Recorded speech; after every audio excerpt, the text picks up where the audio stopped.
And we are live. We are live. Good evening, good afternoon, good morning, wherever you are in the world watching this on YouTube. Welcome to Doing Bits Live with me, Eshaan Akbar, and Vittorio Angelone. Hello, nice to see you, folks. There he is. He's all the way up in Belfast. He said it was sunny today. Very, very sunny. The sun was splitting the stones. I don't. That's probably an Irish phrase that I don't really understand. Is that an Irish phrase? I don't even understand it, but yeah. There you go. So that third voice you heard is the voice of Aaron McCann. Say hello, Aaron. Oh, sorry, I caught you mid-water. That's not water. That's not water. That is strawberry pink gin. Because, I'm a solar-powered alcoholic. So. Yeah, good. Right. Okay, so there's Aaron. He's drinking his gin. This is Doing Bits Live. Now, this is the show where we speak to some of our favourite comedians and try and recreate what would be happening in the green room right now without the cocaine. Oh, fuck. Just pink gin. Yeah.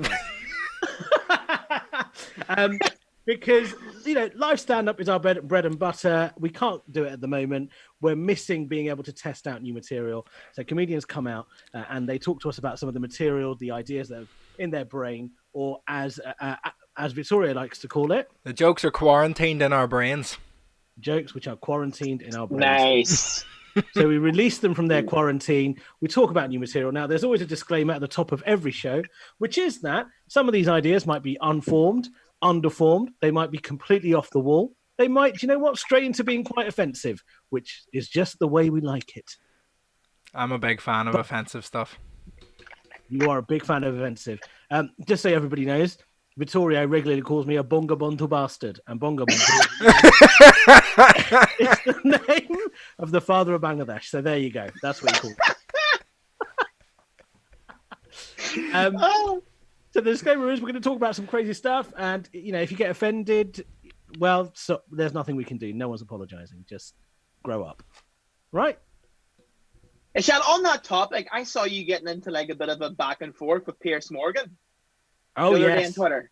Can you explain? Have you already explained that in this podcast? I don't want to go back on something that you already talked about, but it came did up it happen on the second episode? in the episode with Adam Rowe, you had Piers Morgan as your background, but it wasn't really addressed properly.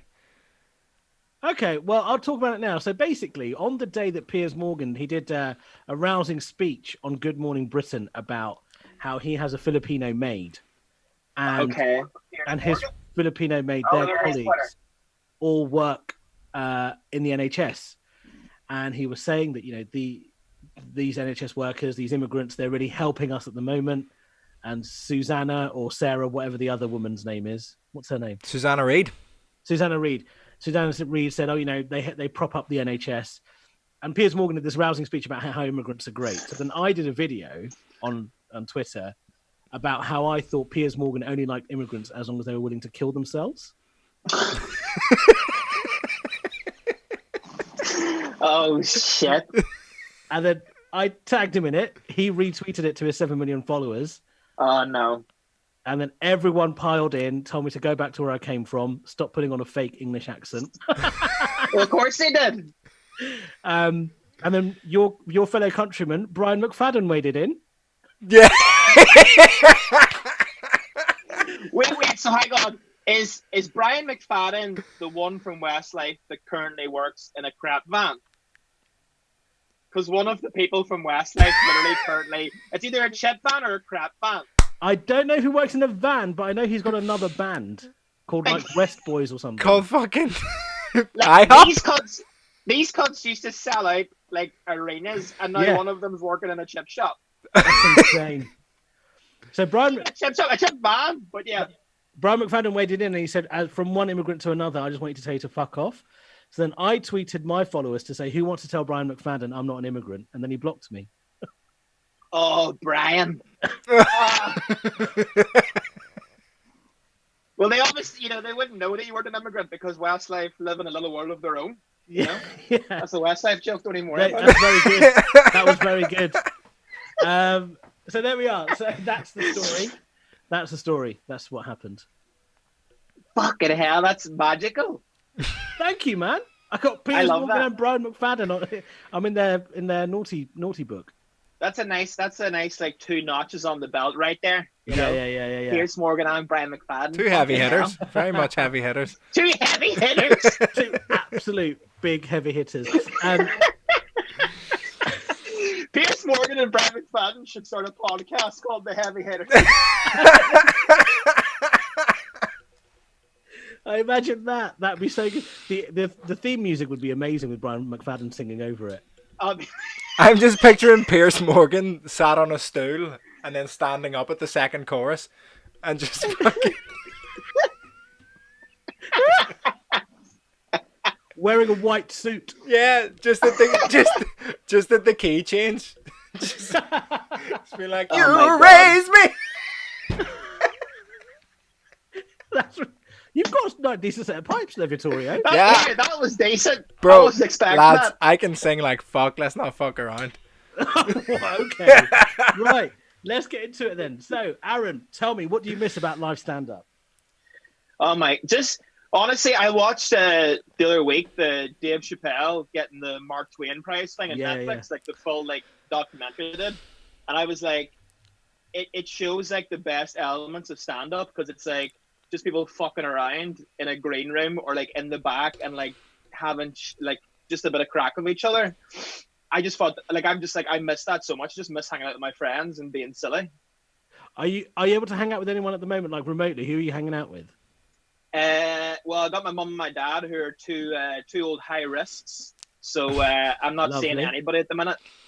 A lot of phone calls. That's one thing. I was just a lot of fucking phone calls. I was just off the phone with you, Vittorio, today. Yeah, you're big on video calls, which has been an adjustment process for me because video calls, unexpected video calls from Aaron McCann stress me out. Some people say that they're like they get stressed out at like an unexpected phone call or video call. Yeah. Where do you unexpectedly video call, like on Zoom? Because you have to send them an invite. Instagram. Skype. Yeah, usually Instagram, FaceTime.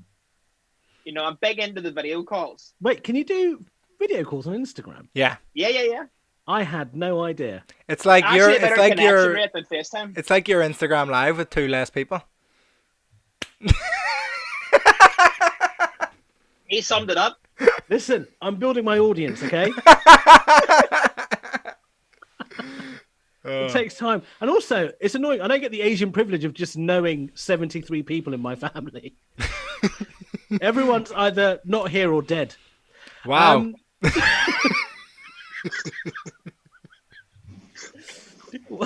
So, Aaron, what are you most looking forward to when this is all done, gig-wise? Is there a particular gig or a place that you normally go to that you can't wait to get back on stage? I mean, literally just before this, I was supposed to be moving to London around about September time. Okay. And I think From for where are me, you based at the moment? Based in a town called Omagh, so it's just outside of Belfast. Yeah. And I'm living here at the minute. And usually most of the gigs are up in Belfast or like surrounding towns. But like I'm looking forward to moving out to London and kind of like, you know, just like seeing every like that week that I was over, I got like a nice like crash test course and like all the different clubs that are out there, like South Kensington and the fucking Top Secret. Yeah. And all these clubs. A lot of fun, like. And how come you wanted to make the move to London then? Tell us about that. Just thought that like I've been doing stand-up since I was 17, so this is like 8 years now for me. And one year of it was spent. I moved to LA for a year, so I went on like a 1-year visa.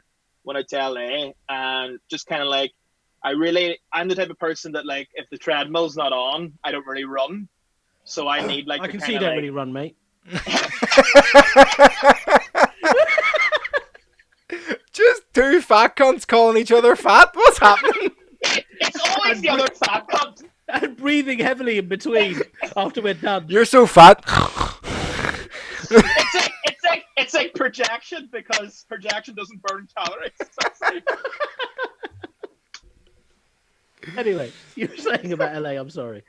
So like LA is like, you know, when you're out there, you kind of have no choice but to kind of, you know, you can gig every single night, and I just love that, like being able to like over here, it's like if you have an idea for a bit and you piece it out and you write it, you might have to wait a week. You might have to wait like a week until you can actually say it or do it.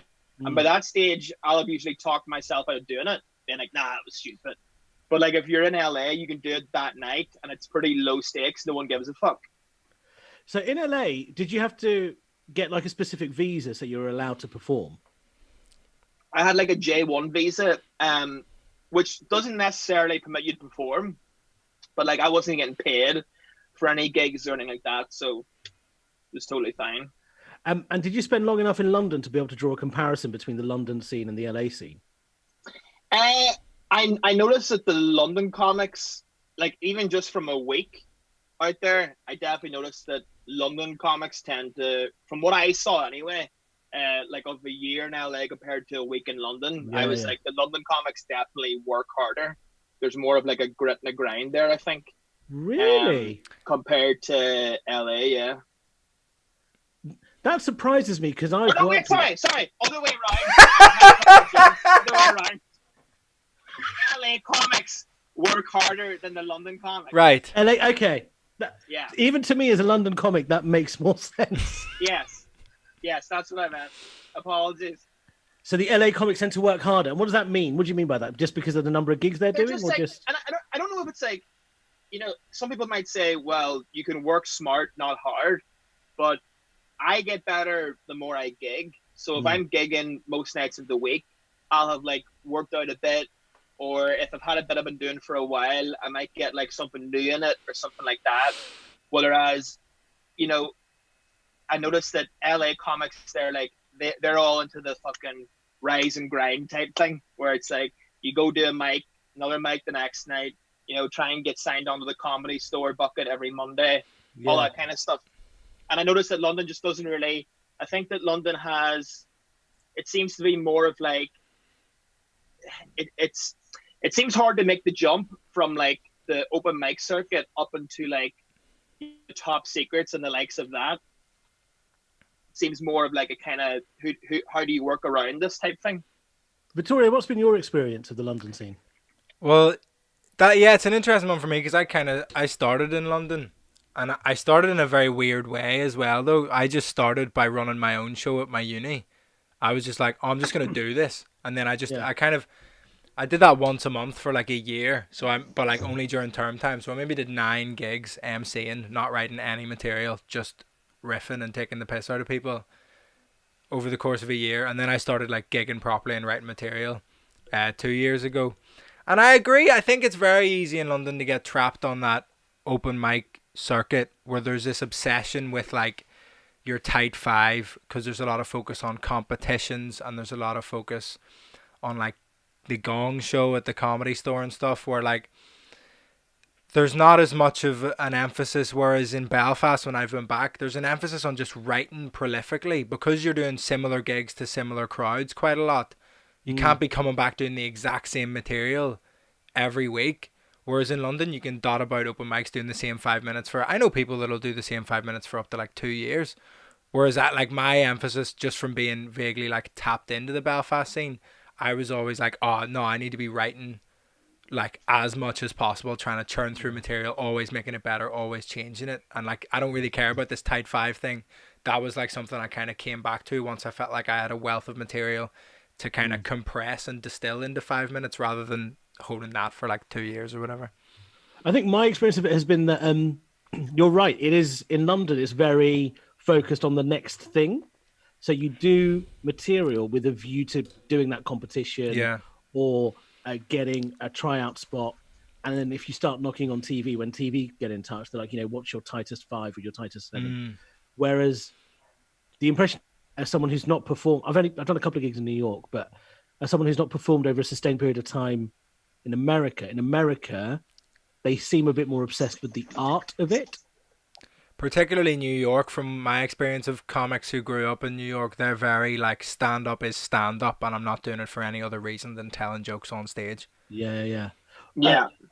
Because in the UK especially, a comedian can become a presenter very quickly. Oh, yeah. Very quickly. Aaron, did you spend any time in New York? Or no, was it all LA? I've been to New York like on like a holiday and going down to like the cellar and stuff like that and just watching shows. And I did Catherine Henson, mutual friend of Vittorio's as well, did like her show. So that was like a first like open mic experience in New York. And it is quite similar to LA, and like it relies on, you know, a lot of barking, calling out people from the street to come in and then like make a donation at the end type thing. But I find that in New York, they again can do more than the LA comics. So I would say it probably goes in terms of gigs you can do per night. I would say it actually goes LA, London, New York, because New York has as good of a transport system as London in terms of you can hop on the subway, go from gig to gig. You can hop on the tube, go from gig to gig. Whereas in LA, if you don't have a car, especially, you know, you're out of fortune on Ubers just to do like 5 minutes at a bar show.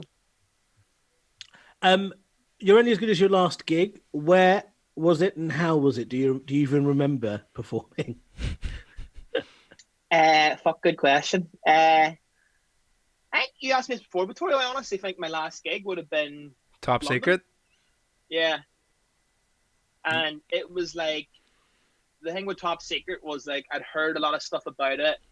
And I always get, I'm never more nervous before a gig than when it's like a club that I've never worked with before or like done a spot with before. So I remember being like quite nervous for Top Secret, like more than I'd usually be. But it was like a good nerves type thing. You know, it's like you clearly care about it. So doing Top Secret, I just remember being like, yeah, they deserve the reputation that they get because it's like a purpose-built comedy. It's 2 purpose-built comedy rooms, and you can feel that when you're on stage. Yeah. It was your first time there, was it? First time there, yeah. And how did it go?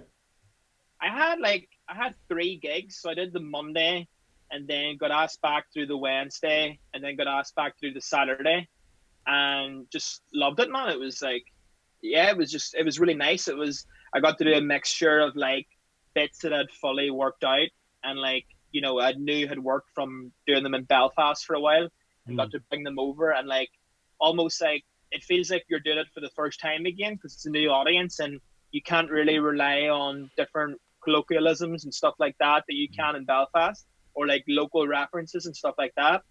So it kind of feels new in that way. You have to tweak it a little bit, but then being able to do that and mix it in with bits that I was just starting to work out as I got more comfortable with the club, felt great to do that. That's awesome. Top Secret is one of the best clubs, I'm going to say, in the world, to be honest. I would say so. In terms of just comedy rooms, like there's a reason why people like Michelle Wolf and people like that come to London and do Top Secret and not the Comedy Store. Yeah.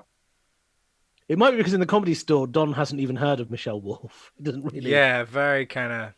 I think Top Secret's very forward looking, and that whole like pay £1 or £8 or whatever for your seat thing, and then donate if you want on the way out allows them to pull in a much younger audience. Yeah. And like because the Comedy Store is just that kind of stereotypical club of like city workers and like guys in suits like doing coke in the toilets and like that, like it's that kind of rowdy kind of like stag do's go there, hen do's go, but like Top Secret is much younger, more student-y, maybe like freelancers or whatever. And I think But you're a Gong Show champion though. Oh, I am King Gong, but but that's the weird thing where like that Gong thing felt like, oh well, I might as well do this. Like I know I have a 5 minutes that can beat the Gong. Hopefully I win it, and then it just seems to be the only way to get in at the store. Whereas Top Secret feels like much more of a community of stand-up comedians who like will bring each other in and go, Mark, this is so and so, they're really good, I would recommend give them. And then sometimes Mark, like with Catherine Henson, Mark just like chucked her up on stage and was like, do 10 minutes, see how you go. And it feels more like that kind of, that like people can no one ever drops in at the Comedy Store, but people drop into Top Secret and go, oh, can I grab 10 minutes, can I do whatever. And I really like that sense of like like they have it in their marketing, but it's like you actually never know who's gonna show up. And it's got like an open mic feel to what is essentially a professional club. Mm-hmm. With the best comics in the country. If you're listening to us on YouTube, please do submit any questions that you have. We'll try and get to them as we go through. So talk to us now, Aaron, about how you normally kind of get your material together, how you write and test it? What's the Aaron McCann way? Well, I never understood people that can go up and work it out on stage. I think that's like if you're fucking gifted with that, fair fucks to you. It's like, the guy that doesn't have to revise that hard for a test and he smashes it anyway. And you're like, what a cunt. I have to sit down and like fucking like figure out what I'm gonna say before I go out. Now you obviously get to like mix in a bit of crowd work and stuff like that, and that's something that like I aim to get better at. But in terms of writing, just like kind of standard formula of like, if I think of even like a topic or a premise, I like making a note in my phone of it. And then when I get in the like right kind of mind frame where I'm like, I can sit down here and write and it won't be a waste of time, I'll like make maybe like a spider diagram around that topic and just like flesh out like, right, what can you actually do with this bit? Or like, what's a different perspective I can come out of that? Or, what's like even just a stupid line that I can think of in my head about it and see if I can incorporate it in somehow. But just like, it's like a spitball session. You just like anything that you can think of, or like a conversation you overheard or something like that, just like writing it down and then just allowing yourself to be kind of free with putting whatever you can think of about it on the paper. How long does that take then, that process? Because like I've said before, I tend to work my stuff out on stage. I kind of know the punchline. You're one of those cunts? Yes. So I prefer, because to me, it feels like whatever words are coming out of my mouth, that's a natural inclination I have for this bit of material. Whereas, are you typing stuff? Are you writing things out in full? It depends. Like, I've had moments of what you're talking about where like you're doing a bit and everything's going right, the momentum's there, and then you're able to like add on maybe another line or two into it. But my worry is always like, if that gets a big laugh, you kind of wonder, was that just because of that particular night, because of the way that things were going, or is that actually funny enough to be taken and put in the set? So it kind of depends. But yeah, I would write a lot. I would like to try and like write out usually a full version of what I'm gonna say. I use Evernote, so I just use that app for like writing down like sets. And then usually after a gig, if I've thought of a line to put into that bit, I'll pull up Evernote and add that line in. Do you record yourself or no? I only started recently doing that, and I wish I had done it like 6 years earlier. Yeah. Okay. And how much? It's a big reality check. It was a reality check. Why? Because there's some gigs and you're like, I fucking smashed the dick of that, and then you listen back to it and you're like, oh, that was fucking mediocre. No one laughed. What happened? What the fuck? And there's other gigs as well where you think, oh my god, I died, and you're like, oh no, nothing. Exactly, it works both ways. But yeah, I think that. God. Yeah, I think like recording the set itself is like, it allows you to really see like point blank how it actually went instead of how it felt for you on stage. Now, I wear a hearing aid, right? And sometimes when I'm on stage, the battery is dying. Mm-hmm. So sometimes I won't hear much, and I'll be like, "Fuck, they hated me." Or if I've just put a new battery in, it's really sensitive, and I'm like, "Oh my god, I'm Dave Chappelle." I just picked up the mic, and they're like, my hearing aid fucks with my ego. It really Man, does. these guys have really high pitched laughs. This is so. Why are they laughing in dog whistles? What's going on? Okay, so let's talk about some material then. Have you been writing any material in this time, or is it just? I've admit it, and I apologize for this. I haven't really seen any of your stuff, so I don't know what kind of material you normally do. You're all good. Yeah, I haven't really done much writing, but I have had like a few ideas of things that I'm like, I could hopefully sit down someday and like stretch these out and see where I can go from here. Well, let's do it. One of them was, I have like a bit about overheard conversations, and how like that's my favorite like personal comedy is when I'm walking down the street and you're in motion, so you don't get to hear the finale of a story of an overheard conversation. Yeah. So you just keep walking, and you have to make up the conclusion in your own head of what the fuck's happening. So like, when I'm on stage, I say I was walking down the street, and I heard a guy go, "Right, Joe, I'll see you tomorrow." And the guy just replied back and was like, "No, you won't, Kev." And I'm just like, is he gonna fucking kill himself, or what the fuck did I just hear? But I'm It's a like, very chirpy sounding guy about to commit suicide. so I'm like adding to it by saying, this is just an actual overheard conversation that I've like had the pleasure of hearing. But I used to work in a tattoo shop before all this madness. Okay. And just as a receptionist. I was going to say, there's a real lack of tattoos on your neck and face. Zero ink, like, at all. The only time I have ink on my body is when I smudge a biro. Sorry, wait. What does a receptionist at a tattoo parlor do? Please explain this to me. That feels like an extra employee that place does not need. Yeah, fair. See, I don't want to tell you because I can't, and then my boss might fire me. So, I don't want to like do this podcast and then take away another check. You know what I'm saying? So yeah, true. Basically, okay. like, just talk us through your roles and responsibilities. Okay, so I come in the morning and I clean up the floor. You clean what off the floor? I just clean up the floor. Like I get a mop and I clean it up. Okay. And we put up the wet floor sign, obviously, because cunts are stupid. And then you move on to the Facebook messages, people that are looking at appointments.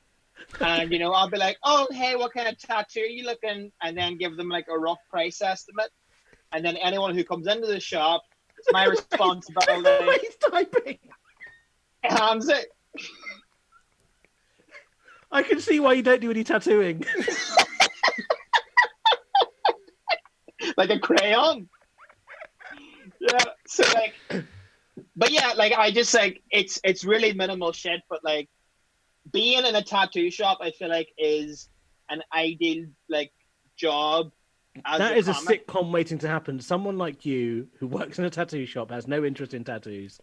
You need to write that sitcom. It's fantastic because there's this weird thing that happens in a tattoo shop whereby when people are getting tattooed, they just like immediately open up. There's no small talk. They just immediately go into the deepest crevices of their brain More so than a barber's. More so than a barber's. Way more so than a barber's, because in a barber's there's like too much of a jokey aspect to it, where it's like covered up for something else. In a tattoo shop, they just fucking expose their whole soul to you. I reckon, how in a barber's they show you the mirror at the back of your head and everyone just says yes. It must be the same with tattoos because you can't do anything when they're like, do you like it? You're like, well, it's fucking there. I have said that's great to memories of tattoos that I'm like, I would never fucking get that on any. But yeah, it looks great, man. So was one of these overhead conversations in the tattoo parlor or elsewhere? Yes. So it was in the tattoo parlor and I had my laptop out and I was checking Facebook messages and also on Reddit at the same time. And I was like zoned out. Like usually we're in like pretty open dialogue and talking away and stuff. But like at this point in the day, I had zoned out of the conversation that my boss, Dom, and his client were having. And she's like a young girl. She was like, I'd say maybe like 19 years old or something. I thought you were going to be like, she was like 7. And I didn't know. This is Omar. Anything's possible. Do you ever like hear something and your ear immediately like picks it up and you're like, oh, I have to get involved in this? Yeah. She said, and I quote, right? She like huffed. She was like, oh. And she just said, I am so over Madeline McCann. But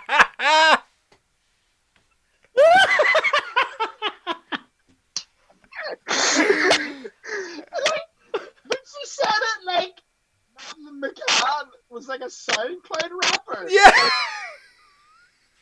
Recent first EP and then had released nothing of interest since.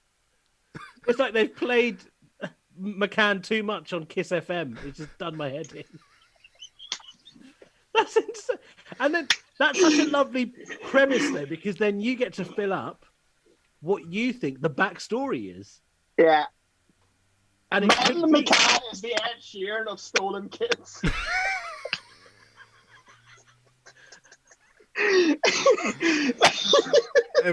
If Madeline McCann was an Instagram story, it would just be like pure dots along the top.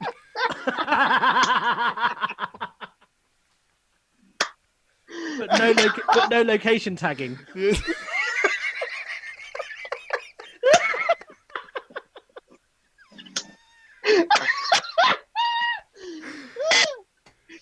Oh, fuck. That's great. Vittorio's dying.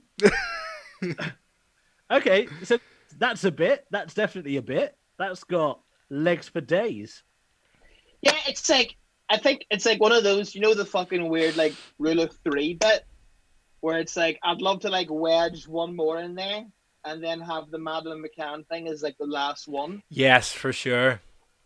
And do you You know? do you think so? you, I disagree. but just as examples, so but to like pad it out, so when you're explaining the concept of people really opening up a tattoo in conversation with a tattoo artist, you can go like one time I heard this guy be like the guy was like, "Oh, how's it going?" The guy was like, "I think I'm getting a divorce," or like something like straight off the bat awful, and then two of those, and then it just like longer build up, and then you're into the actual bit of the Madeleine McCann stuff. Yeah. See, so for me, the way you kind of talk through it then was funnier because to me it got to the heart of. As soon as you said, you know, more than a barber's, people are very candid in a tattoo parlor.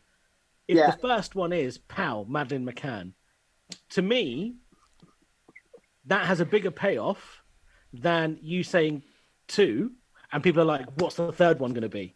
Yes, maybe, yes. Do you see what I mean? maybe. So if it was me and I had that bit, I would go straight into it, go for the jugular, and then talk about everything else. But we said this has come up before where, and I'm the same. Like when Adam Rowe was on, we were like, you'll take a story and it'll turn into like 20 minutes of material because it'll go off all the possible offshoots. But I just like the way I've been thinking about it recently. I've been trying to find all the offshoots in my pre-existing bits where like somewhere in the setup I'll mention something and be like, oh, I could talk about that for 2 minutes and then come back to the bit and then jump off and then come back to the bit. So the way I saw it was like you talk about the conversations and like working at a tattoo shop, that's a little offshoot, and then you have like maybe two little bits about that are still funny bits, so it's maybe not necessarily a rule of threes where it's like some guy like it's not like serious funny, it's like three, you can just get more jokes out of that. Yeah. And like for me, you know, I would never have thought that a tattoo parlor was somewhere where you'd be able to be candid, right? So, and immediately I should compare it to barbers, but you could potentially talk about other places where people might, you know, who's having a conversation at the dentist's? It's not possible. Yeah. Well, Aaron, you could link it because me and Aaron did some writing fucking ages ago in Oma when you were doing the bit about the barber. Oh, yes. Yes. Because you talk about that really trusting relationship and how open, like how much you trust your barber, and then that can but then it's like, and now the only person I can talk to is that, and then you're kind of together. So that's actually perfect because that's another bit that I'm trying to work out. Do you want to explain it? Explain it to Eshaan so he knows what's explain going the on. barber bit. Yeah, so I had a friend who recently, my Edinburgh show last year was basically about a breakup, and I talked about, I wrote this bit like after the show, and it was like unfortunate because I was like, this would have been perfect for the show, but I think as a standalone bit, I really like it, and I'm trying to like figure it out, but I haven't got the fucking of it yet. But basically, it's about, I have a friend, it's about having perspective after a breakup, where it's like, okay, me and this person ended, and you know, that's done now, and you have to kind of move on from that. But you have to have perspective in terms of like, we ended pretty fine for how breakups go. Whereas I have a friend who found out that his girlfriend was cheating on him with his barber. And I was like, you know, I was trying to say like the whole bit is about how comedy can be used to like burst these bubbles of like serious afflictions that people are lives. Yeah. So I was like, you know, I only get one real chance at making a joke about this, Tim. And we were just sitting down one day. We were like, weed, and I was just like, I was like, I was like, fuck, what was it now? Oh yeah, I was like doing like all thinking of all these Barber puns for like what had happened, and I was like, do you think when he was fucking her like from behind, he like pulled his dick out, came on her back, and then got out a little mirror and went, "How's that for you?"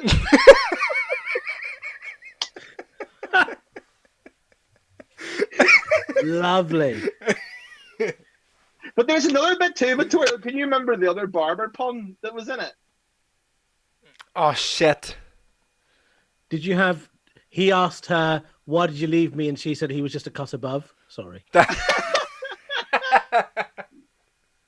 I love that. There was something in it where you were like, my mate went through a breakup recently, and it was awful because like he really lost this really close, personal, open relationship because she fucked his barber. Yeah. And it was like the flip of like, oh, the close personal relationship is the one with the barber. Yeah, fucked his barber. That's funny. Yeah. So it's like he's like trying to find a new barber, and he like, because I'm like, she's fucked up 2 relationships there, because you can always get a new girlfriend, but the relationship you have with your barber is so sacred. Yeah. And then I was like, can you imagine him then going into a new barber shop and the guy being like taking him into his chair, and he's just like, "Are you okay, mate?" And he's just like, "It's just I've been hurt before."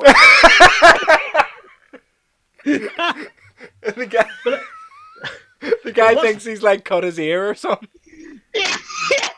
He's like, I don't want to bring any baggage into this relationship. What? Yeah. Cards on the table. Hair on the floor. Yeah. But also, what's nice about that is there's also a potential for you to do a bit of, to really explain the relationship between a guy and his barber. Yeah. Now he's got 3 options. Okay. The first option is he goes clipper all round by himself. Never has a hairstyle again. Right? Is that fuck that too hard? The second is he finds another barber. We could do. Or the third is, and the one I find really difficult, is when you go to the barbers and you want one particular barber, but when the other one is free, he looks at you and you're like, no. Oh, any decent barber will fully understand. You just got to be like, although I've only recently got an actual barber, because for basically 5 years I went to the London School of Barbering and got free haircuts. Oh shit, that's a smart idea. No, it's not. You get what you pay for. Yeah, you absolutely get what you pay for. And like where's what? They don't fuck you up too bad, because if they fuck it up, then the teacher, who's like a legit barber, fixes it. But it's like, it's just too stressful. So I've started going to an actual barber, and when I went in, basically what had happened is I'd got a really fucked up haircut at London School of Barbering, and like I looked like Brendan Schaub, like do you know, pure long on the top and like bald on the sides. And I went in and I was like, look, I went to London School of Barbering and it's not what I wanted to look like. And the guy was like, oh, I trained there. Yeah, they're fucking shit. And I was like, oh, okay. Did you still get a haircut from him though? He was like, yeah, I've gone through way more training since then. Like, it's good for the very basics of barbering, but you don't want to be getting your haircut there. And I was like, okay. And that really bred an element of trust, because he was like, yeah. Like, he understood what had happened. Like, I'd been hurt before. Like, he understood what was going on. I've had the flip side where I went to get a haircut, and my barber just looked a bit pissed off. And I was like, what's going on? And he said that his wife had left him. Oh, shit. And at that point, I didn't want him to cut my hair. No. But I was in the seat. Yeah. How do you voice that? Yeah, you can't say anything there. Because he's going to take it out on me. Yeah. You could just really commit and just, like, pretend that it was the end of the haircut. And you could just be like, all right, mate, thanks very much. Just give him money and walk out. We've had a question come through for you, Aaron. SEFB says, Is there anything you won't joke about? Anything that is off limits for you? This comes up quite a bit. But you seem like quite a nice guy, even though like I like the shock of the fuck the barber thing, but you seem like quite a nice dude, and I don't know whether you do. I think I've been told this before, right? By like people that don't really know me. If you know me, you know I'm a cunt. But basically, like, Aye, the Tim Dillon of Tyrone.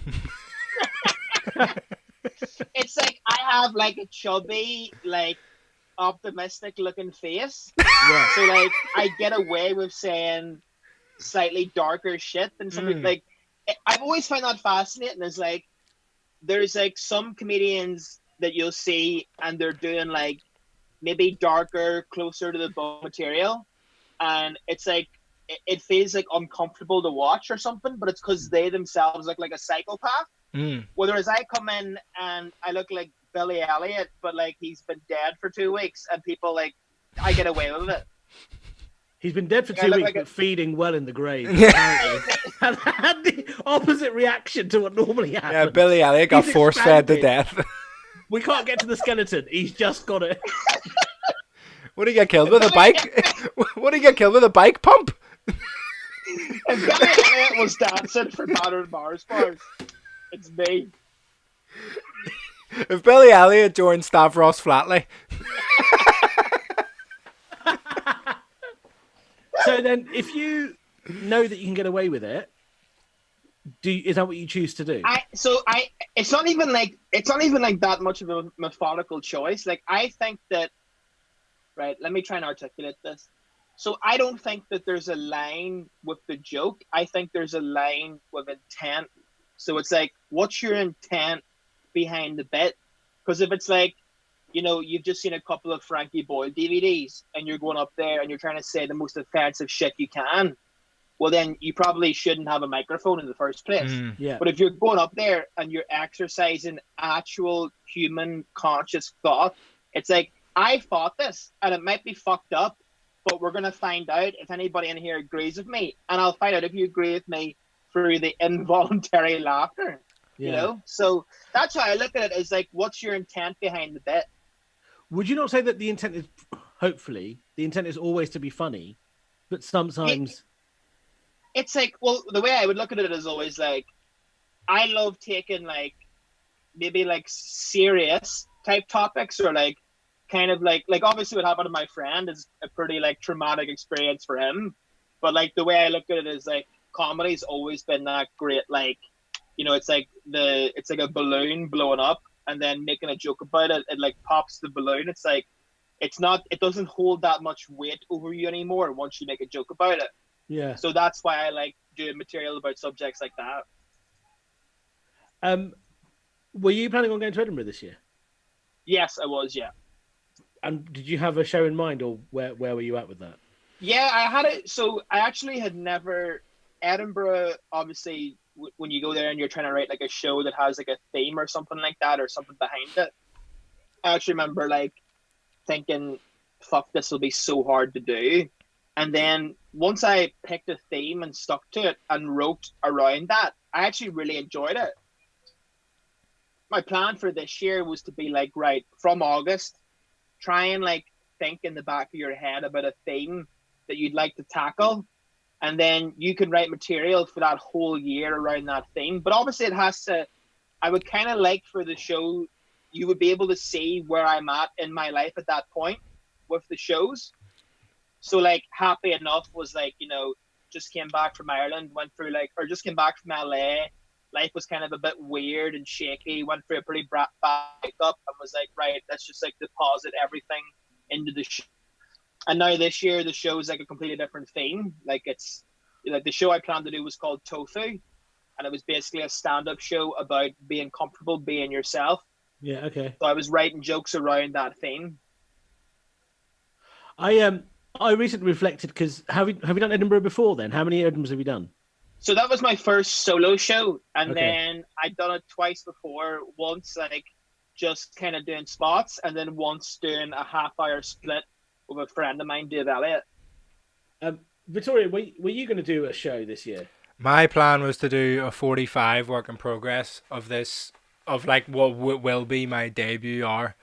And I think my the thing that upset me is like the plan was 45 this year, get it kind of worked out, get my head around this structure and this idea of the Edinburgh show with some kind of like through line to it, and that like my first experience of a longer show, because I did a split show last year, so I did half an hour, and that was kind of working out the rhythm of doing half an hour on stage was kind of very beneficial. And then I wanted to get my head around it, and then the year after I was going to debut, but now I feel like I don't have that opportunity to like kind of get my head around doing an hour or even 45 minutes. So if I debut next year like I was planning on, it might not be as good as I want it to be, and also there's going to be a shitload of people debuting, so it's hard to like kind of put your stamp on it a bit more, because there's loads of people who are going to be like fucking extra ready to fucking hit the ground running in Edinburgh. So I'm a bit, whether I can just do work in progresses through the year and just write a show and just go fuck it, I'm just going to do it, because I think if I leave it another year, I'm going to not be, I feel like I'll have changed too much to do what I think is a really good idea for a show. But like Aaron said, you want it to be a reflection of who you are at that point in your life. So you don't want to be talking about stuff from 2-3 years ago necessarily. Yeah. You want it to feel more current and feel more kind of personal to who you are at that point. So I don't know. I guess I'll just work it out. I would say fuck it, do it. Yeah. Yeah. Here's where I'm at. So last year was my third, and I have no intention of going back really. And Okay. I spoke about this on another podcast, that the mistake that I made, and this is my 2 pence worth of wisdom to you guys, I guess, is that I kept writing a show for Edinburgh without having the presence of mind that actually what I should be using is I should be using Edinburgh to fix up my show to go on tour. Yeah. And you now have an opportunity, I know, Vittorio, you've been doing this a lot online as well, is building that audience, because actually building that audience allows you to use Edinburgh as a place to hone the show and then play to your fans afterwards. See what I mean? So I'm kind of at that stage now. Yeah, because where else do you get to run an hour every day for 28 days? Like, yeah. For the minimal fee of almost £8,000. Yeah, true. But you can, this is the thing, if you build that audience, then maybe all you have to do is like a free fringe venue where you don't have to pay that much for the room, and you don't really have to promo that much, because realistically, like, you just chuck it on Instagram and you'll get decent crowds in like your 50-seater room. Yeah. So you get to that, like someone like Jamali Maddox, he just runs it as a work in progress, and just like, you don't see posters for Jamali's show anywhere, but it still fucking sells out.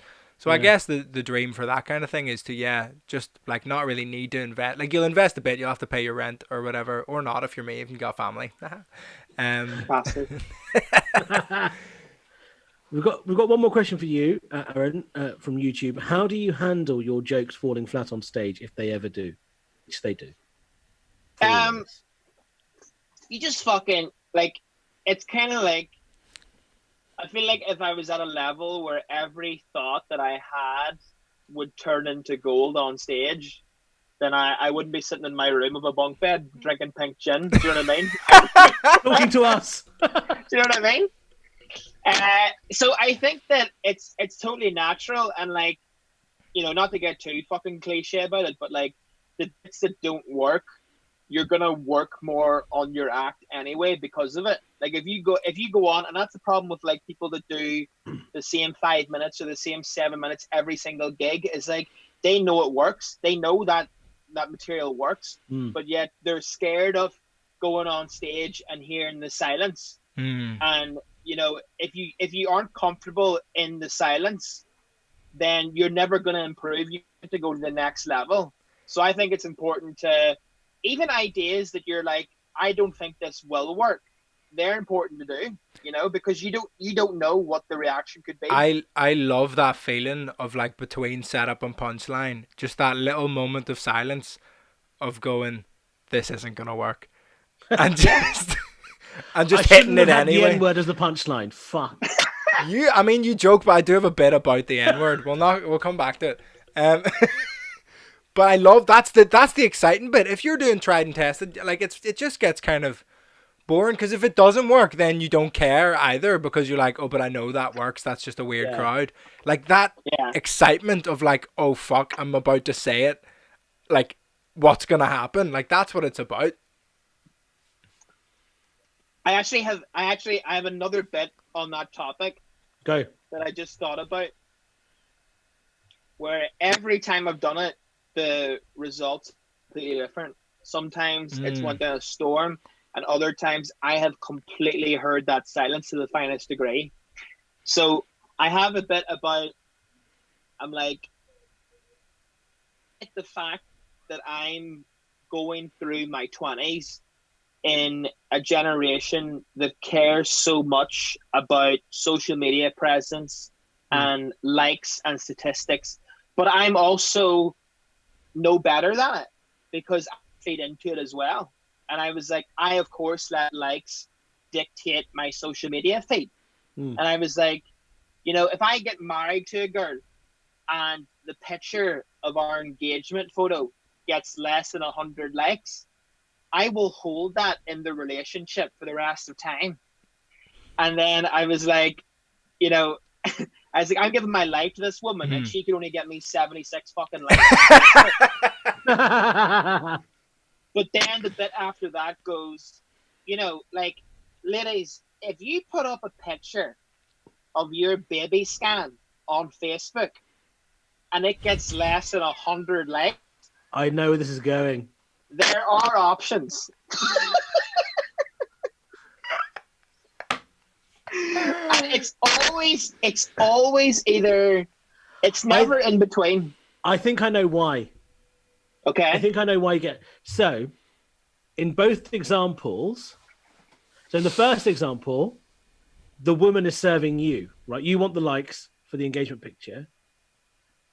And they're excellent examples. I think that you need a bit of shade where you do something that doesn't get likes. Interesting, yes. Because then you're asking the woman to get the abortion. Do you see what I mean? Yes. Yes, so you need to justify it as like, if I did something like this, I would completely understand if they wanted to get rid of me. Do you see? So because where it works is where the crowd likes it a bit darker, they're a bit rowdier possibly, and they just having a good time. Whereas if you've got, say, an Edinburgh audience where they're going to think about the intent behind what you're saying, with those two examples, there isn't enough shading, in my opinion.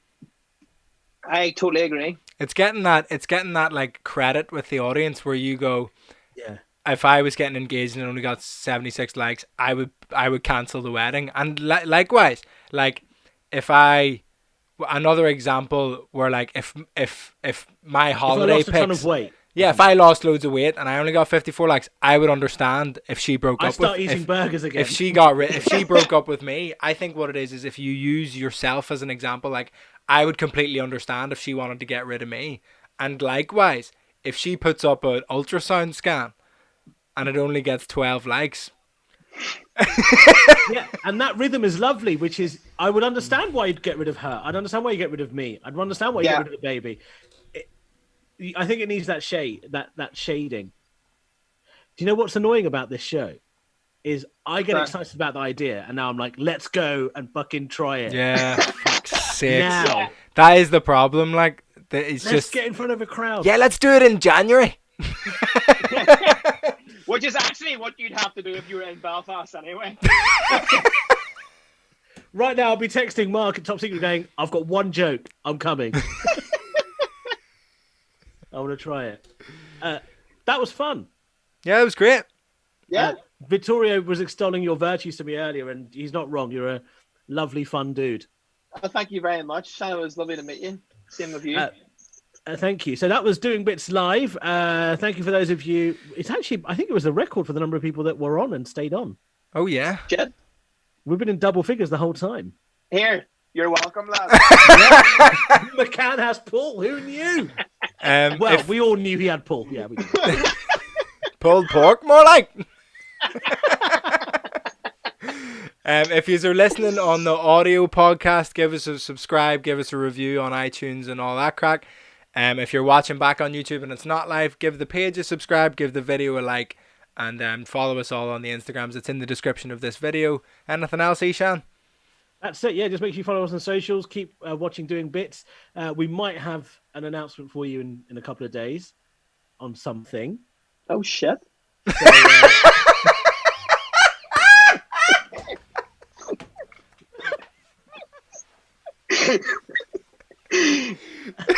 So, but guys, thank you so much. I've been Eshaan Akbar. Who have you been, Vittorio? I've been Vittorio. Vittorio, who have you been, Aaron? I'm an Aaron McCann. Okay. That was Doing Bits Live. Thank you very much, guys. See you later. Cheers, lads. Wait for it.